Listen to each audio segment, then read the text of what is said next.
ভারতের ভিতরে কারা কারা আছে? ডক্টর সর্বপল্লী রাধাকৃষ্ণন, তিনি কে? সভাপতি। তারপরে কে আছে? ডক্টর নির্মল কুমার সিদ্ধান্ত, সরকারে কি বলা হচ্ছে?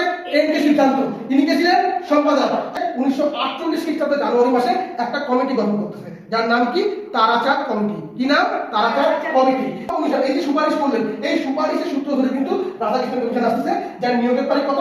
4 নভেম্বর 1948। কার্যকর কবে হয়? 5 নভেম্বর। রিপোর্ট পেশ কবে হলো? 25 আগস্ট 1949। ভারতীয় কয়জন? 7 জন। বিদেশি কয়জন? 3 জন। শিক্ষার ক্ষেত্রে কত স্তর হবে? 3টা স্তর। তাহলে কাজের দিন কত বলা হলো? 180 দিন। পরীক্ষার দিন বাদ দিয়ে সপ্তাহে কাজের সময় হবে 60 ঘন্টা। কোন মাধ্যমে পরিচালিত হবে? সেক্ষেত্রে কিন্তু এরা 3টি ভাষা কথা বলে। শিক্ষকদের কটা শ্রেণী? 4টা। কে কে? প্রফেসর, তারপরে কে আসতেছে? রিডার, তারপরে লেকচারার, তারপরে ইনস্ট্রাক্টর। ধ্যান করলে কি হবে? একাগ্রতা আসবে, আর একাগ্রতা আসলেই পড়াশোনায় মনোযোগটা আসবে।